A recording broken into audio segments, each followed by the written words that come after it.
बिस्मिल्लाहिर्रहमानिर्रहीम। अस्सलामु अलैकुम मोहतरम नाजरीन। रसूलुल्लाह सल्लल्लाहु अलैहि वसल्लम अक्सर फरमाया करते थे कि मर्दों में तो बहुत ने दर्जे कमाल हासिल किया, लेकिन औरतों में सिर्फ चार हैं जिन्हें दर्जे कमाल हासिल हुआ। खतीजा बिनते खैल, फातिमा बिनते मोहम्मद, मरियम बिनते इमरान और फिरौन की बीवी आसिया। नाजरीन ग्रामी, आज की वीडियो इसी कमाल खतून के बारे में है कि जिसे अल्लाह की बारगाह में बेपनाह मकाम मिला। अंदाज़ा कीजिए कि जब आपके चारों तरफ फिरौनी सिपाही और ख़ुद फिरौन की आप बीवी हों और फिर आप कलमा तौहीद बुलंद करें, क्या ही खूब अजमत और हिम्मत की बात है। चलिए वीडियो शुरू करते हैं कि जब फिरौन मिस्र ने रेहान बिन वलीद की बेटी हज़रत आसिया को शादी का पैगाम भिजवाया। याद रहे, रेहान बिन वलीद वही बादशाह था जो हज़रत यूसुफ अलैहिस्सलाम के दौर में था, और वो हज़रत यूसुफ अलैहिस्सलाम पर ईमान भी लाया और इसने हज़रत यूसुफ अलैहिस्सलाम को अजीज़ मिस्र भी बना दिया। खैर, जब हज़रत आसिया को फिरौन ने शादी का पैगाम दिया तो ये इनके वालिद और हज़रत आसिया को भी नागवार गुजरा, क्योंकि फिरौन मिस्र पहले दिन से ही जुल्म और बराबरियत के लिए मशहूर था। लेकिन फिरौन ने अपनी बादशाहत के जोर पर जबरन हज़रत आसिया से शादी कर ली और धमकी दी कि अगर ये शादी नहीं करेंगी तो आपके वालिदैन को कत्ल कर दिया जाएगा। शादी होने के बाद भी अल्लाह पाक ने हज़रत आसिया को फिरौन से महफूज रखा और वो आप पर कादिर ना हुआ। इस बारे में मुफस्सिरीन लिखते हैं कि शादी की पहली रात जब फिरौन हज़रत आसिया से हम बिस्तरी के लिए कमरे में गया, अल्लाह तबारक व तआला ने इस पर नींद का ऐसा गलबा डाला कि वो सारी रात सोया रहा। कुछ किताबों में लिखा है कि अल्लाह पाक ने फिरौन को नामर्द कर दिया था, जिस वजह से वो हज़रत आसिया से सोहबत ही ना कर सका। और बाद ने लिखा कि फिरौन को एक ऐसी अजीब बीमारी थी कि तबीबों ने इसको सारी उम्र सोहबत से मना कर दिया। देखा जाए तो ये भी हज़रत आसिया की एक तरह से करामत भी है कि अल्लाह ने इन्हें कैसे फिरौन के नापाक जिस्म से महफूज रखा। बाद रवायात में हमें फिरौन की एक बेटी का जिक्र भी मिलता है, लेकिन आपको ये बताते चलें कि वो लड़की उन्होंने किसी से लेकर पाली थी। एक रात फिरौन ने ख्वाब में देखा कि इसका महल निस्तो नाबूद हो गया है। खौफ और दहशत से इसका पूरा वजूद लर्जने लगा।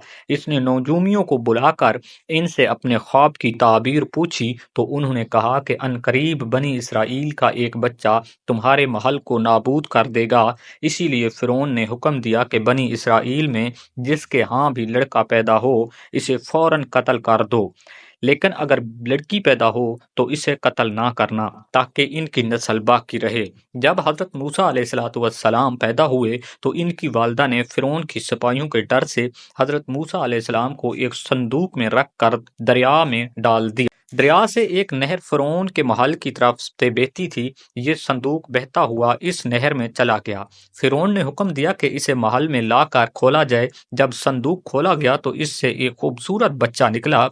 अब्दी ज़बान में पानी को मुंह और दरख्त को सा कहते हैं। ये संदूक पानी और दरख्तों के दरमियान पाया गया था। इसी वजह से हज़रत बीबी आसिया ने आपका नाम मूसा रखा। हज़रत आसिया ने जब हज़रत मूसा के चेहरे पर नूर देखा तो उन्होंने हज़रत मूसा को अपना बेटा बना लिया और फिरौन से यूं कहने लगी, ये बच्चा मेरी और तेरी आंखों की ठंडक है, इसे कत्ल ना करो। लेकिन ना मर्द फिरौन कहने लगा, इसे तुम रख लो, मुझे इसकी कोई हाजत नहीं। रसूल अल्लाह सल्लल्लाहु अलैहि वसल्लम ने फरमाया, अगर आसिया की तरह फिरौन भी इस बात का इकरार करता कि ये बच्चा इसकी आंखों की ठंडक है तो ज़रूर अल्लाह पाक इसे हदायत अता फरमा देता जिसे आसिया को अता फरमाई।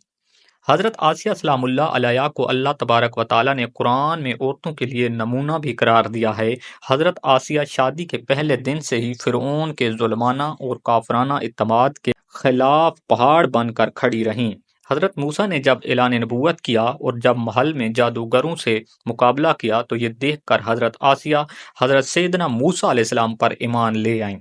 ईमान लाने के बाद काफ़ी दिनों तक उन्होंने इस बात को फिरौन से छुपाए रखा, लेकिन जब फिरौन ने खुदाई का दावा किया और लोगों से खुद को सजदे करवाने लगे तो फिर हज़रत आसिया खुलकर मैदान में आई और फिरौन के इस अमल की सख्त मुखालफत की, जिससे ही फिरौन को पता चला कि मेरी बीवी भी मूसा के खुदा पर ईमान ला चुकी है, तो इसने हज़रत आसिया पर जुल्म ढाना शुरू कर दिए।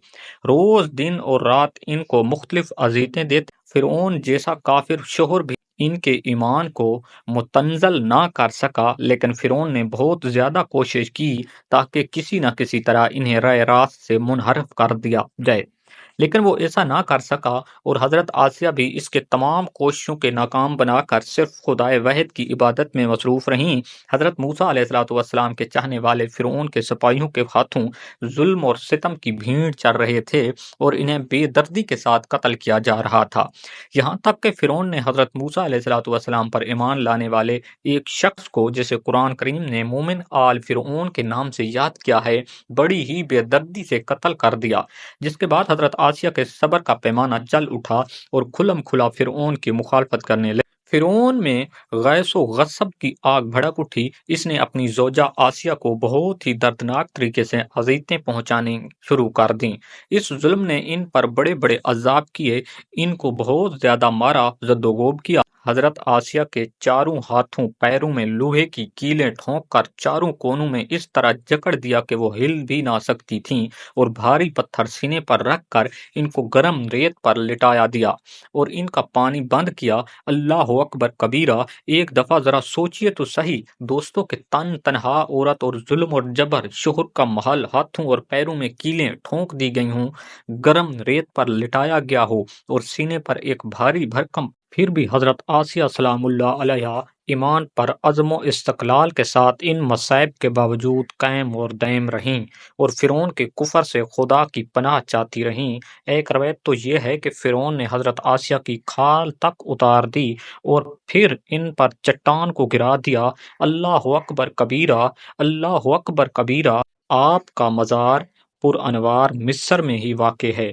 تاریخ انسانی میں حضرت آسیہ کا ایمان پر قائم رہنا، ان کا صبر و عزم و استقلال ایک بہت بڑا درس دیتا ہے۔